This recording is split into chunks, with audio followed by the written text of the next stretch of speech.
going on, everybody? Welcome back to In Your Kitchen.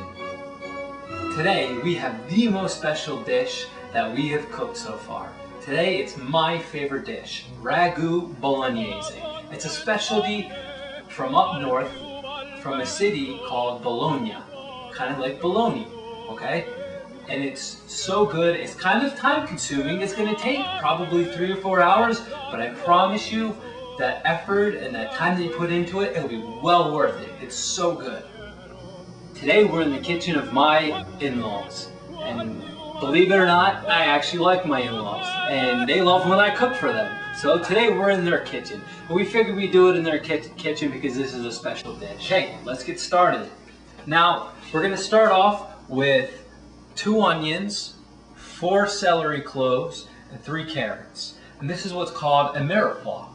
Also, you can refer to it as your aromatics. Okay, and this is the base, this is the start of our Ragu Bolognese. Now, don't get Ragu confused with the Ragu that you see in the bottles at the grocery store.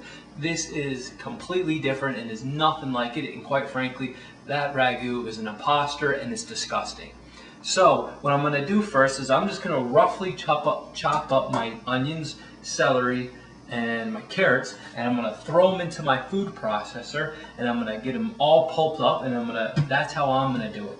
Now, if you don't have a food processor, cut up your onions and your carrots and your celery really fine, because we don't want big chunks of carrots and celery and onion in our sauce. We just want it to be a background flavor, okay? So I'm going to get started with that, and then we're going to go from there.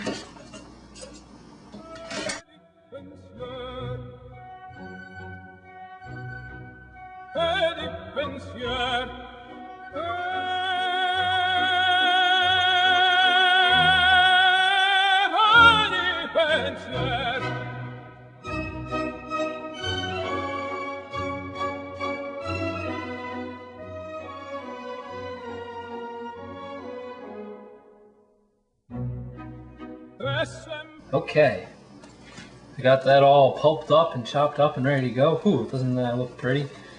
Okay, now if you want to follow me over to the stove. Now with this dish, we actually use quite a bit of olive oil, more so than probably any dish that we've used so far. We're probably going to use upwards to 4 to 5 tablespoons worth of olive oil. I want to get the entire bottom nice and coated. There you go. Okay, now this is the important step of the process.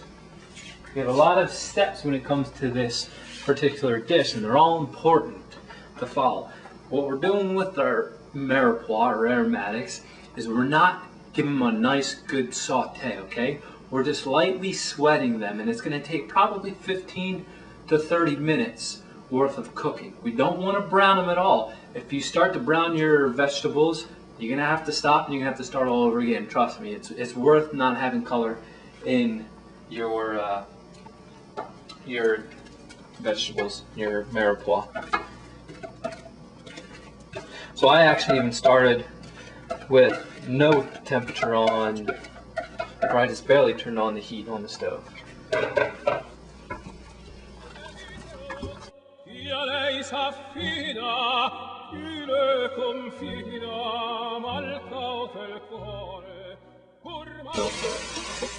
Okay, our aromatics are all ready to go. Now, with traditional Ragu Bolognese, they do 3 separate meats: ground beef, ground pork, and ground veal. Okay, that is the traditional Ragu. But at the same time, Ragu can be done in 10,000 different ways. You can make Ragu any way you want. That's what makes the Ragu dish so unique and so special in my opinion. Now, I couldn't find ground veal or ground pork at the store, so what I got was I got ground beef right here, and I got bacon, which is basically our pancetta that they have in Italy. So we'll use that, and they use that all the time in Ragu. And here, for this cut of meat, is lamb, ground up lamb. I think it gives it a really nice flavor to the dish. And they're all a pound apiece. So a pound of ground beef, a pound of bacon, and a pound of lamb. So we're going to now throw that into the pot.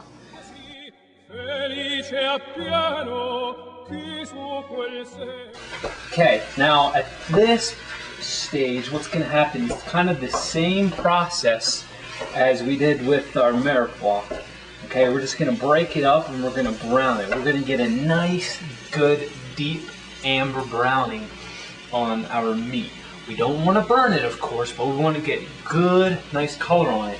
And that's where all of that great flavor in our ragu is going to come from, okay? And again, that's going to take about another half hour to 45 minutes. It's going to look completely different and it's going to look so good.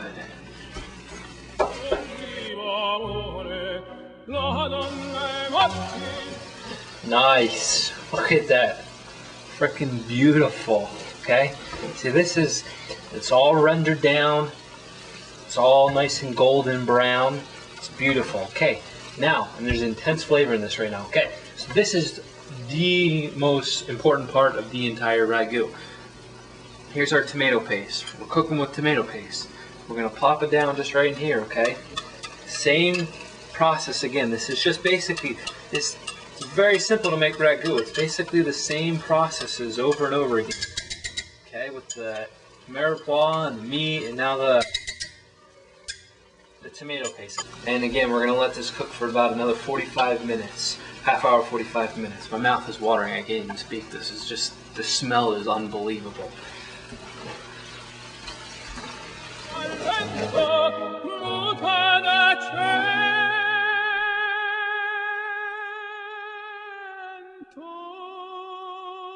Okay, it's been about a half hour since we've put in our tomato paste, and right now our tomato paste and our meat, it's caramelized and it's rendered down and it's got that really dark brick red color that we're looking for.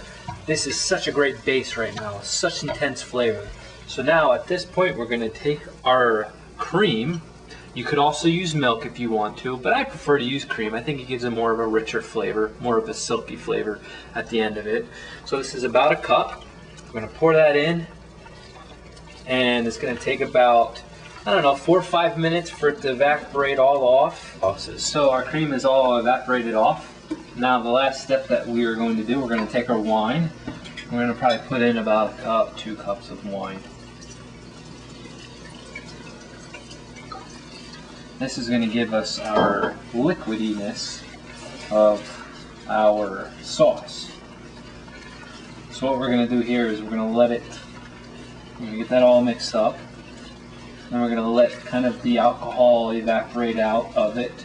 And then after which we're going to put the lid on top of it. And then it's going to cook for about another hour. And then we're finally finished. Oh, also, really quick, make sure you have it on a low heat when you put your cap on. We don't want your sauce to burn. That would ruin an entire day's worth of work into your great ragu. So make sure you have it on a low heat.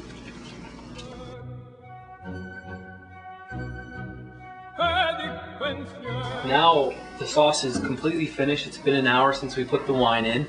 So we're going to salt up our water. Okay.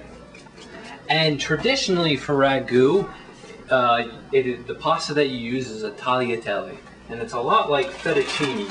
And unfortunately, I couldn't find tagliatelle either, so I'm going to use fettuccine. Okay, so I'm probably just going to put a couple handfuls of this fettuccine in it. And it's only going to take about 5 minutes to cook, and these are actually pretty cool. They come in like little nests, just like that. And don't worry, they'll open up and cook evenly. And our noodles are ready. So let's get them out of the water.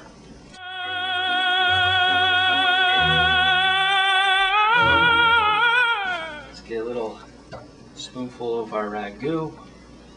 Put it on top of that. Now remember, we don't want to kill our spaghetti with the sauce.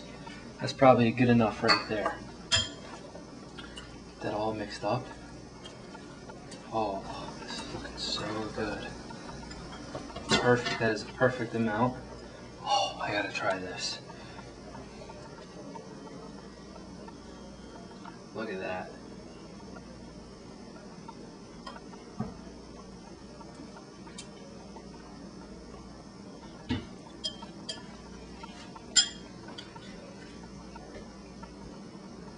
It's my favorite. It's so good. It's so worth the 4 hours of work. I'm gonna invite my sister-in-law, Kinsey. She's so young, I think she's my niece. Okay, try it, Kins. Okay. It's a little hot. Put it down on the counter.